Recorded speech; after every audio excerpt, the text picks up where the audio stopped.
He died in a room that smelled like bleach and pity.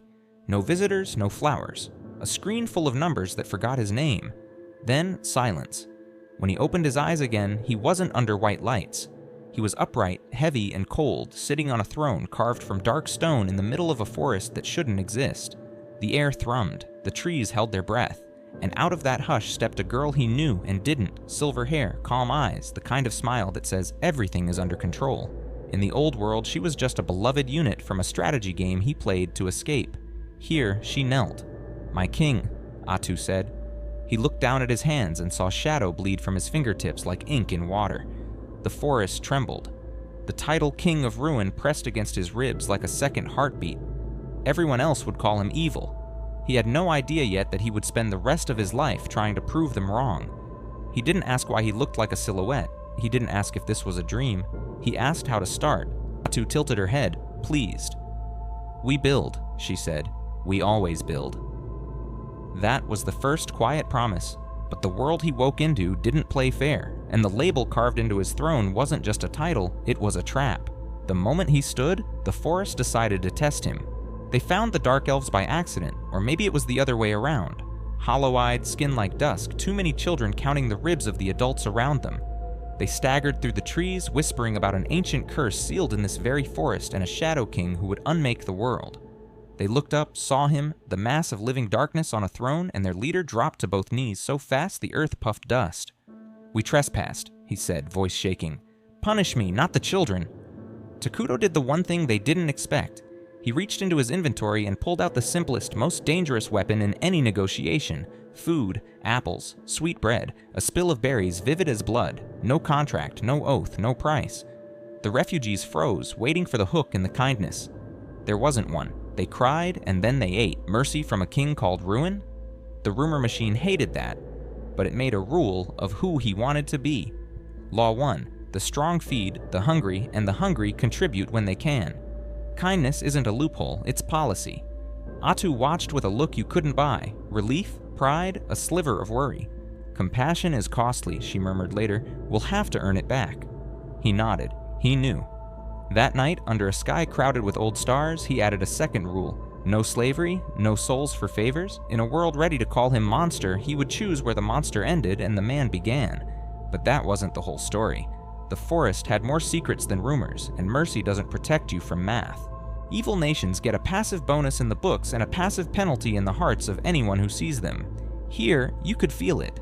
Minogra's land exhaled a miasma, a karst haze that made evil stronger and everyone else a little sicker. It terrified allies and thrilled enemies who mistook aesthetics for inevitability. Takuto turned the handicap into a lever. If the world insisted on calling him a villain, he would use villain mechanics to protect his people. Mana was money. He tracked it like a miser. Summoning a scout? 10 points. Sharing vision with it? Half his bar gone and a headache that felt like a sledgehammer. Building a basic base? 20 points. Heroes scaled over time, armies burned resources by the hour, and deep vision meant dizziness at the worst time. He picked efficiency every time. The first scout looked like a mantis crossed with a nightmare, all chitin and barbed curiosity. It didn't inspire trust. That was the point. He cared more about not being noticed than being adored. "Our civilization will be quiet," he told Atou. "Quiet, hidden, and making progress no one sees coming." She approved. "Subtlety is mercy with sharper teeth," she said. The bug blinked its pitiful almost eyes and scuttled into the trees. World building wasn't a backdrop, it was a blade. Flash trees, grown from seed to harvest by magic, bore fruit that tasted like roasted meat. The storehouses filled fast. Military magic moved from dream to draft. The Dark Elf Elder, steady hands, a mind like a ledger, sketched the first institute on bark. The homunculi core citizens, straw-headed and loyal by design, were joined by elves who argued, learned, and pushed. That friction? It made heat. One problem kept scraping the door, a settlement too close for comfort. Good neighbors today can forget their neighbors tomorrow. Atou proposed the kind solution most rulers won't say out loud. He chose a harder path. "We observe," he said. "We set boundaries. We don't start wars we can't finish. Even kings learn. Not every threat is an enemy. Not every enemy is worth the cost of winning. And sometimes the world throws a third option just to watch you flinch." The next city to matter was Dragontan, a border town with too many flags and not enough grain. Mixed races, mixed fortunes, and a mayor who could balance a budget but not a blade. Bandits learned the routes of their patrols better than the guards did. Food was 3 deals away from a riot.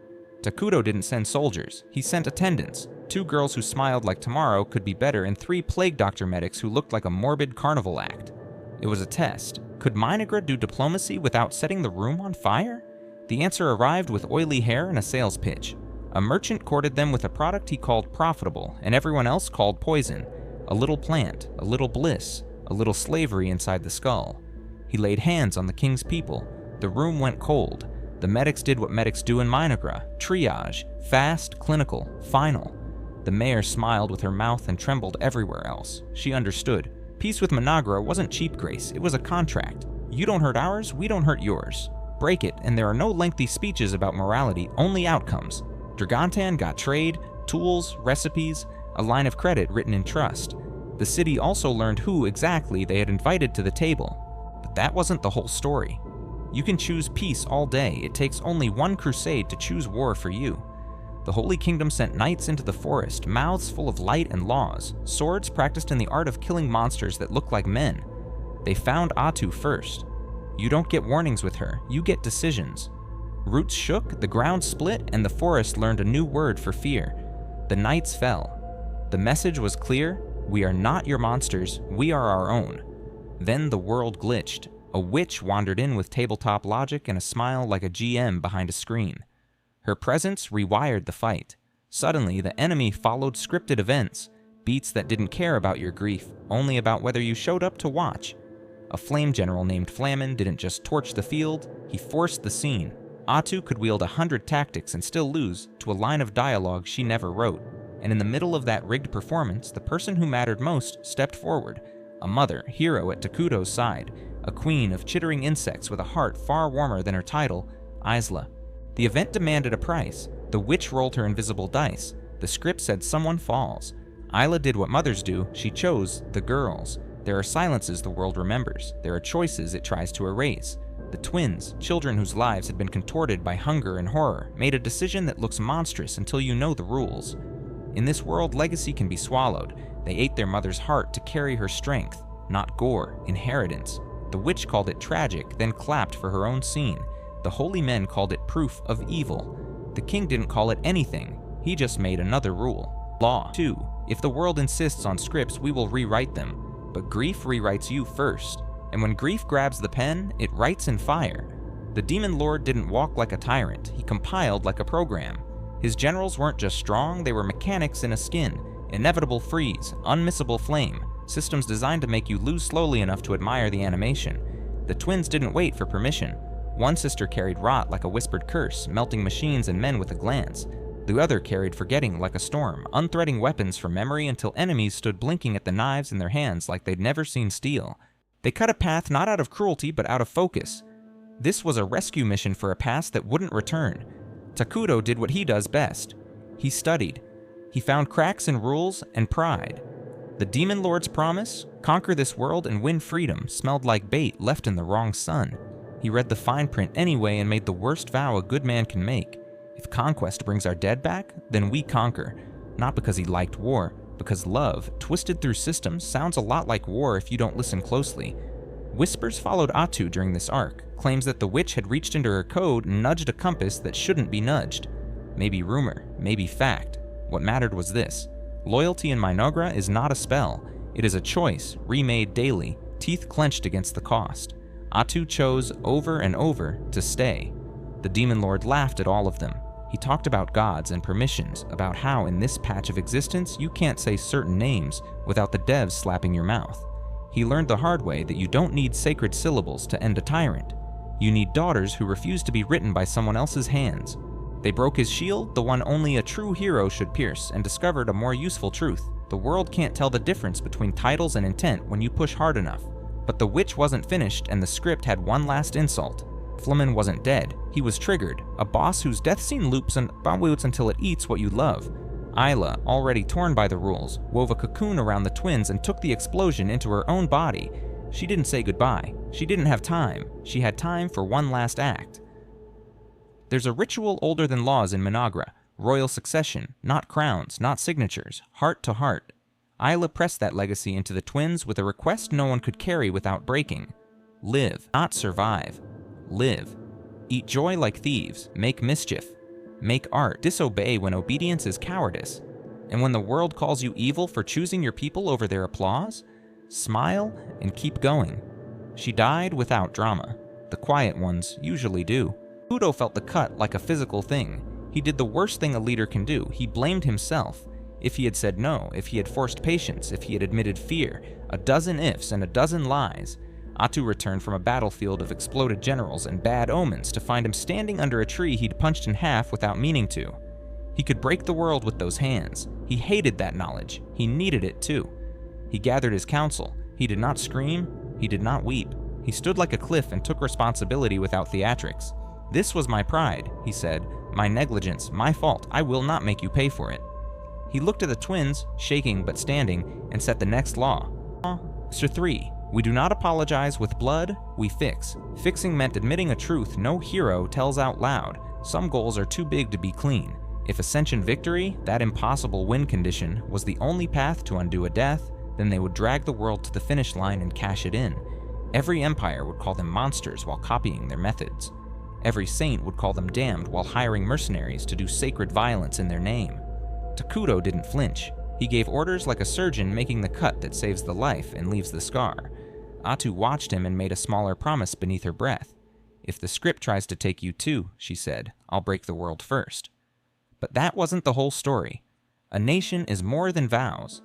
It is kitchens, clinics, and the thousand small decisions that keep the lights on while history swings at your head. The palace rose. It was not a monument to ego, it was a workstation with better roofs. The clinic filled with plague doctors who looked like nightmares and treated fevers like saints. The institute lit its first lamps. The twins made friends in the way orphans do, fast, fierce, forever. The dark elf elder taught arithmetic his own teachers had never let him learn. The head warrior broke training swords out of spite until Isla's memory made him stop, breathe, and fix what he'd cracked. At night, the king walked the balconies and listened to the city hum. He heard lullabies in a tongue most maps pretend doesn't exist. He heard the skitter of larvae in the rafters. He heard Atou laugh at something that probably involved tentacles and bad puns. He let himself smile once, then went back to work. Dragontan sent word. Bandits routed, stores stabilizing, addicts in treatment, guards retrained by people who understood pressure better than sermons. The mayor wrote a letter that smelled like ink and gratitude and a little fear. Atou saved it. Leaders need artifacts of why. There were still holy banners on the horizon, still demon scripts trying to force last acts onto people who hadn't finished their first. There were rumors that Atou's alignment had been nudged by a witch with dice and a grudge. There were memes about a shadow king who hands out fruit and kindness like a trap. There was a child drawing the palace on scrap bark while her mother hummed and called the moon beautiful like it was a secret code for love. Progress didn't come from big speeches. It came from 1,000 decisions that never make it into songs. Approve the canal, deny the bribe, fund the kitchen, audit the smithy, train, rest, train. Put law between predators and prey, then enforce it without apology. You don't win by being liked. You win by outlasting the part of the world that insists kindness is weakness. She returned. Of course she did. The witch who writes rules showed up with a smirk and a new stack of unfair, scripted ambushes, names you cannot say, NPCs that must die for a cutscene to trigger, the kind of shitty that makes you throw a controller, except here the controller throws you. Atou didn't fight the witch in the forest. He fought her in the systems. He changed the timing windows. He flooded the field with variables. He trained citizens to think like speedrunners, spotting sequence breaks no conqueror expects. He turned every "you must watch this" into "you must survive this," and then into "you must lose this," and then shrugged and refused to lose. The witch laughed, loud, delighted, because at last someone was playing at her level. Then she blinked. For the first time, she didn't know what came next. Uncertainty is the first mercy tyrants accidentally grant. But that wasn't the whole story. The hardest part wasn't outsmarting a witch, it was keeping your soul when the world begs you to sell it for a rewind. Here's the promise he made and meant. We will win without becoming what they say we are. It sounds clean. It isn't. Winning means hard choices that leave bite marks in your conscience. It means letting the medics be monstrous on your behalf so you can be merciful to people who aren't your enemies. It means trusting Atou when mercy fails and trusting her again when she hates herself for the things she does so you don't have to. It means telling the twins to put down their blades when revenge would be delicious and wrong. It means picking them back up when wrongness is the only language the enemy speaks. It means writing laws you'd obey even if you weren't king, then obeying them when it hurts. The point of no return doesn't announce itself with drums. It arrives on a Tuesday with a budget meeting and a rumor that your borders are bleeding. You sign the requisition. You tell the guard captain to sleep 6 hours and no less. You choose not to execute a thief because you remember stealing bread hurts less than watching your little sister go without. You approve the scientist's insane request to accelerate sapling growth because cities need shade as much as walls. And when the night goes quiet, you say her name, Isla. You say it like a prayer, not to raise the dead, but to keep faith with the living. You whisper a vow that tastes like iron. Ascend, bring her back. Not because death makes demands, because love does. Is Minogra evil because the world says so, or because of what it does? Wrong question. The right one is sharper. Who gets to write the labels? A saint who burns a village to save a doctrine? A demon who obeys a pact to earn a freedom that never arrives? A witch with dice who calls trauma a set piece? Or a king who wakes up on a throne made of stone and decides that if he is going to be darkness, then he will be the kind that shelters, not devours. He died with no friends in a place that forgot his name. Now he rules a nation that would tear the sky to stitch one mother back into the world. If that's evil, maybe evil needs a new definition. And if the game insists on writing the ending, he will learn to hold the pen. The holy banners haven't given up. The demon scripts aren't done. Dragontan still walks a thin line between gratitude and fear. The witch will try to set one more scene where a child cries and the audience claps for tragedy. Atou will smile like a knife. The twins will roll their shoulders like they're learning where to put new wings. The medics will polish their masks. The dark elf elder will argue about taxes and be right. The head warrior will break a sword he shouldn't and fix it, muttering Isla's name between his teeth. And the king? He will wake late sometimes. He will forget breakfast. He will stand on a balcony and watch a city keep breathing because he chose mercy with rules and teeth. He will plot a route to ascension that doesn't burn the world to ash. He will fail at that sometimes. He will try again. Because the scariest thing in any world, game, story, or the place where you're listening right now is not a demon lord or a saint with a torch. It's a human being who refuses to accept the rules as written. So when someone whispers that Minogra is a horror, listen. Then ask them why the horror feeds the hungry, buries its dead with songs, and teaches its children math and mischief. Ask them why a king made of shadow spends his nights writing laws that protect the people who fear him. Ask them who benefits when evil stays a static label and never, ever gets to change. The forest remembers. The throne remembers. The girls who ate their mother's legacy and chose to live remember. And somewhere, a witch with a bag of dice is realizing that the only thing more dangerous than a monster is a player who doesn't play. That's the part that keeps everyone watching. Not the battles, not the bosses, not the SFX you can feel in your teeth. It's the look on his face when he understands that morality under pressure isn't a speech, it's a habit. And habits, once they're built, conquer everything.